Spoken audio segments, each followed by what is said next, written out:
ہم اپنے سیلاب زدہ بھائیوں اور بہنوں کے ساتھ کھڑے ہوں گے. ہم جا کے جس طرح ہمارا قائد نواز شریف، ہماری بہن مریم نواز، ہمارا لیڈر، ہمارا پرائم منسٹر شہباز شریف دن رات سیلاب زدگان کے ساتھ کھڑا ہے، اسی طرح یہ پنجاب اسمبلی کے تمام ممبران آج یہاں سے نکلیں گے اور سیلاب زدہ علاقوں کا دورہ کریں گے. بہت شکریہ سردار اویس لغاری صاحب. اب ہم ساری باتیں رانا صاحب نے کر لی ہیں جی.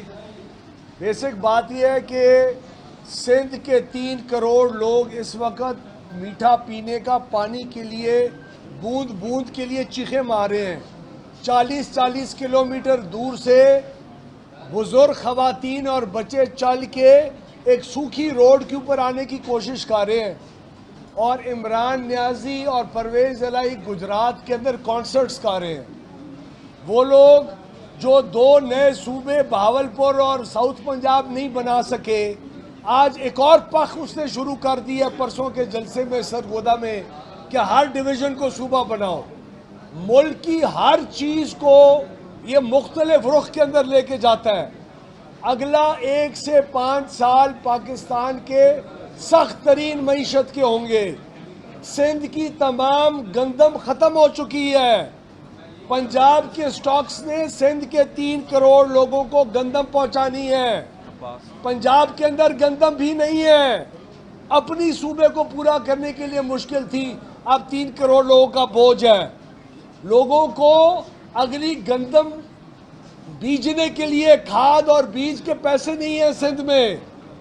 جنوبی پنجاب کے 2 ضلع ڈیرہ غازی خان اور راجن پور تباہ ہو چکے ہوئے. وزیر اعلیٰ پنجاب 4 گھنٹے کے لیے صرف ادھر گیا ہے. کسی وزیر کو اپنا نمائندہ بنا کے وہاں کام نہیں ہو رہا.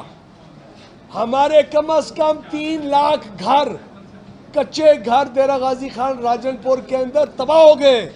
ان کے سر کے اوپر چھت نہیں ہے. این جی اوز اور ہم لوگ اپنی حیثیت کے اندر مدد کرنے کی کوشش کر رہے ہیں، لیکن حکومت کا کچھ نہیں پتا. جو یہاں سے سامان لے کے جاتے ہیں ان کے اوپر غدر کے سما کے اندر لوگ اور باقاعدہ اسلحے سے لیس جتھے اٹیک کر رہے ہیں. پولیس ان کو سیکیورٹی نہیں دے سک رہی. ان حالات کے اندر پاکستان ہے. یہ سول وار کی تمام وہ کنڈیشنز میٹ کرتے ہیں، حالات جو کبھی بھی دنیا میں کسی ملک میں آئی ہے. اور یہ لوگ بیٹھ کے اپنے الیکشنز کی بات کر رہے ہیں. یہ لوگ اپنے حکومت میں آنے کی بات کر رہے ہیں. یہ لوگ یہ دھمکیاں دے رہے ہیں کہ اگر 4 مہینے مجھے ہو گئے بس کرو، اگر مجھے نام تم لوگوں نے سنبھالا تو میں 4 لوگوں کے نام بتا دوں گا. 4 لوگوں کے نام آج چاہیے ہمیں، آج بتاؤ ہمیں. تمہارے ساتھ جو قانون کے مطابق ہونا چاہیے ہوتا رہے گا. آج ہمیں بتاؤ کون سے وہ 4 لوگ ہیں جن کے کون سے راز تم چھپا کے بیٹھے ہو، کس چیز کی دھمکیاں دے رہے ہو. ادھر ملک کا بچہ اور عورت اور بیچارے بزرگ اور نوجوان لاوارث ہو کے تباہ ہو گئے، اور تم یہ دھمکیاں دے رہے ہو کہ 4 مہینے مجھے کیا ہوا ہے. تمہاری زندگی مجھے کے ارد گرد چلتی ہے، تمہاری سیاست میں کے ارد گرد چلتی ہے. تمہارے لیے پاکستان کچھ نہیں ہے. تمہارے پارٹی کے اندر جو اتنے سے بھی اصول رکھنے والے لوگ ہیں وہ اس خوف سے تمہارے خلاف نہیں اٹھ رہے کہ تم سوشل میڈیا میں ان کی ایسی کی تیسی پھیر دیتے ہو. کسی کی باعزت کی عزت نہیں رکھتے، اور جو تمہارے ساتھ باعزت عزت کے بغیر والے لوگ ہیں وہی انتشار پھیلا رہے ہیں اس ملک کے اندر. جس طرح رانا صاحب نے کہا امریکی کمپنیوں کو پیسہ دے کے تحریک انصاف کا امریکہ کی خوشامد کرنے میں لگے ہو، اس کی لابینگ کرتے ہو. تمہارے ہر کال فیل کے اندر تضاد ہے، تمہارے ہر انصاف کے پہلو کے اندر تضاد ہے.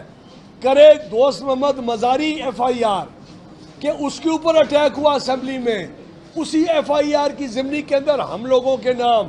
کدھر کا انصاف ہے؟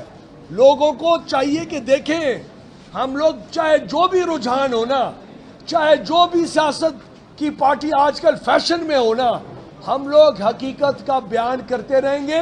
یہی لوگ جو آج اسے متاثر ہوئے ہیں کل عمران خان کو گالیاں نکالیں گے. آپ دیکھیں گے آج سے 4 مہینے پہلے اس کا لاہور کے اندر کینڈیڈیٹ نہیں ملتا تھا اس کو الیکشن میں کھڑا ہونے کے لیے.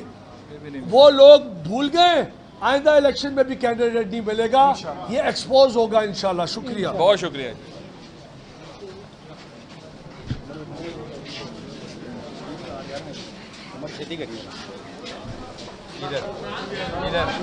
ایک منٹ یار, ایک تصویر